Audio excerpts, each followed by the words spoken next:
Namasté. Bienvenue à tous sur la chaîne Bougourou Mario. Aujourd'hui, nous allons nous intéresser à une question très à la mode. Il s'agit de vivre le moment présent. C'est une pratique de plus en plus populaire. De nombreux ouvrages ont été écrits sur le sujet. Bien des gens se demandent si le fait de vivre le moment présent est l'état d'éveil. Malheureusement, non. L'instant présent, c'est certes une partie de la pratique, mais c'est une pratique différente de ce qu'on nous enseigne dans les livres. L'instant présent, c'est bien. Vivre l'instant présent, on n'a pas le choix, on n'a pas d'autre chose à vivre. Vous savez comme moi qu'on ne peut pas défaire le passé, on ne peut pas reculer dans le temps, pas plus qu'on peut avancer dans l'avenir. Même si on fait des projets pour l'avenir, on les fait dans le moment présent. Même lorsqu'on découvre des vestiges du passé ou qu'on se remémore des instants passés, on se les remémore dans l'instant présent. On ne peut pas être ailleurs qu'ici et maintenant. Même dans le rêve, pendant le sommeil, même si je rêve que je suis en Inde, que je suis un Sadhu, le corps couvert de cendres, qui se baigne dans le Gange, j'ai fait des offrandes à Dieu, je demeure dans mon lit. Ce n'est que mon imagination qui a travaillé. On est toujours dans le moment présent. On est bien d'accord avec ça. Seulement, la façon que les gens le pratiquent aujourd'hui, l'instant présent prend la forme d'un refuge. Un endroit où l'on se réfugie pour fuir nos responsabilités, souvent, pour fuir nos peurs, pour fuir nos ressentiments, pour fuir nos obsessions. Or, c'est pas ça, vivre le moment présent. Comme je le dis, l'instant présent fait partie de la pratique spirituelle. Mais il s'agit alors d'adopter un état de témoin, un témoin neutre. Nous sommes conscients d'être conscients. Nous sommes la conscience primordiale. L'état des témoins, c'est de reculer, de revenir dans cet état de conscience primordiale, dans notre état naturel, qui est le soi. On est conscient de ce qui se produit, de ce qui se passe. On est conscient, on regarde agir ce corps, ce mental et ses émotions. Voilà ce qui se passe en fait. Il y a une pratique populaire, une histoire populaire que la psychologie, je crois, a amenée. Il s'agit de l'histoire de la parade. Il y a ceux qui font, qui participent à la parade. Il y a des gens de chaque côté de la rue qui regardent passer la parade. Puis il y a des gens complètement éloignés, complètement à l'extérieur, qui ne sont même pas au courant qu'il y a une parade. Ça nous amène à croire que nous devons être l'acteur, que nous sommes participants, que nous sommes celui qui pose les actes, celui qui agit. Mais c'est faux. Dans la pratique spirituelle, puis dans la redécouverte de notre état originel, on se rend compte qu'on n'est pas l'acteur. Le corps, le mental, les émotions sont des objets, comme les objets qu'on contemple autour de nous. Donc, seulement que vivre l'instant présent nous laisse dans cet état d'acteur, qui n'est pas la pratique spirituelle recommandée. Nous sommes le témoin de l'action, et non pas l'action elle-même. Les maîtres zen disent que nous ne regardons pas un arbre. L'arbre est regardé. Il n'y a pas personne qui regarde l'arbre. Il n'y a pas de je, il n'y a pas de moi. C'est une construction mentale, une construction que nous avons élaborée à partir de l'âge de 2-3 ans. On a commencé à croire à ce complexe corps, mental, émotion. L'ego, c'est ça qu'on appelle l'ego.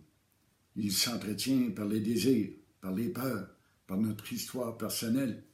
Remarquez aussi que notre histoire, elle change de fois en fois, tout dépendant des auditeurs. On en coupe des bouts, on en choisit des bouts, on en rajoute, on en améliore, on les transforme à notre avantage ou à notre désavantage. L'histoire n'est pas toujours pareille. C'est vrai que le temps n'existe pas, en fait. Ce qu'on constate, c'est le changement qui se produit autour de nous. En fait, ce sont les aiguilles sur l'horloge qui bougent. C'est pas le temps qui bouge. Le temps, il est toujours dans l'instant présent. Le temps n'existe pas. L'éternité, ce n'est pas un temps sans fin. C'est l'instant présent, sans futur et sans passé. C'est ça qui est la réalité. Mais on ne vit pas comme ça, on vit avec le concept du temps. Puis d'autres concepts aussi. Quand l'énergie divine se manifeste, elle doit passer par 3 filtres. Ce sont les filtres du mental, qui sont l'espace, le temps et la causalité. L'espace, eh bien, nous le savons, hein, il y a des planètes, il y a des milliards de constellations, il y a des planètes puis d'autres mondes qui sont à des milliards d'années-lumière de nous. C'est ce que la science nous apprend. On a l'impression que l'univers est immense. Pourtant, il n'est pas immense. Ce qu'on conçoit, c'est seulement des neurones qui se connectent. Des petits synapses qui font des petits chocs électriques dans notre cerveau. On est conscient que de tout petit étincelle électrique dans notre tête. C'est de ça qu'on est conscient. L'univers est gros comme un point minuscule, comme la pointe d'une aiguille. C'est cela qui est la conscience individuelle. C'est ça qu'on perçoit, ce petit point, tout simplement. On ne perçoit pas l'univers en lui-même, on perçoit l'univers mentalement, entre nos 2 oreilles. Donc, la réalité, pour se manifester, doit passer par ces 3 filtres. L'espace, c'est pareil, ce n'est que ce tout petit point. L'univers est en nous. C'est ça qu'on dit, l'univers est en nous. Pas parce qu'on est plus grand comme des milliards d'années-lumière de dimension, d'espace, mais tout simplement parce qu'on est plus grand que ce tout petit point, ce tout petit choc, ce tout petit pop électrique qui apparaît. Donc, on est constamment, uniquement le témoin de ce qui arrive. Quand on s'intériorise dans la méditation, qu'on arrive à calmer le mental, on prend conscience qu'on est conscient d'être conscient. Il y a une conscience derrière qui est consciente de la conscience individuelle de celui qui perçoit. En fait, le corps, le mental et les émotions sont un objet, comme tous les objets qu'on peut observer autour de nous, qu'il s'agisse d'un arbre ou d'une montagne ou d'une automobile qui traverse la rue. Ce sont tous des objets. Puis le corps, le mental et les émotions font partie de ces objets. Sauf que ce corps, ce mental et ces émotions ont une conscience individuelle qui est éclairée par la conscience primordiale, comme une lampe de poche éclaire les objets. On ne peut pas voir la conscience primordiale, pas plus qu'un couteau ne peut se couper lui-même, pas plus qu'une lampe de poche ne peut s'éclairer elle-même. La lampe de poche éclaire des objets, mais la lampe de poche ne peut s'éclairer elle-même. C'est pareil pour la conscience primordiale. La conscience primordiale est le témoin ultime de cet univers, de ce mouvement, de ces créations, de cette énergie en mouvement. Vivre l'instant présent en état de témoin, c'est ce que nous enseigne la pratique spirituelle de l'Advaita Vedanta. Dans ces circonstances, nous ne sommes plus affectés. C'est le moi, c'est le je qui est touché par les événements, plaisir ou souffrance, peine, peur, émotion de tout genre, pensée de tout genre, positive ou négative, douleur du corps ou plaisir du corps. Nous ne sommes que le témoin de ces faits. La conscience primordiale n'est jamais affectée. Pas plus qu'un écran de cinéma est affecté par le film sur lequel est projetée la lumière. Vous savez, quand on regarde un film au cinéma, si c'est un incendie, l'écran ne brûle pas. Si c'est une inondation, l'écran n'est pas mouillé. S'il y a une guerre et que les gens tirent des coups de feu, l'écran n'est pas percé par les balles. L'écran demeure toujours l'écran. C'est la lumière du soi qui éclaire la conscience, qui crée ces événements, qui crée ce monde, cet univers que l'on appelle la réalité. Être éveillé, c'est donc d'autre chose que de vivre pleinement l'instant présent, bien que cette pratique soit déjà un pas immense dans la bonne direction. L'important, c'est d'atteindre cet état de témoin. C'est par, encore une fois, je le répète, c'est par l'intériorisation, puis surtout par la pratique méditative qu'on peut atteindre cet état de témoin. Quand le mental arrive à se calmer, à se tranquilliser, on en vient même avec le temps, avec la pratique, à perdre complètement l'habitude de penser.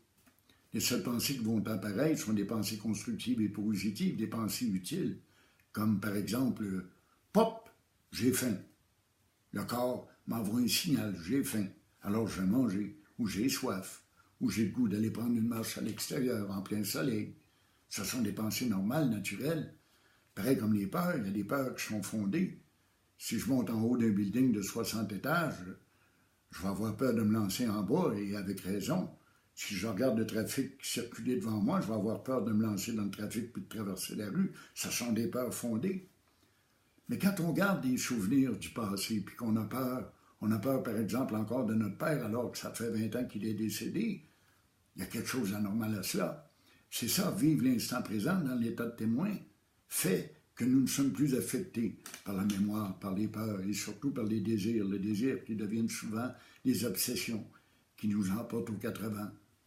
Vous le savez comme moi, n'est-ce pas? Alors voilà.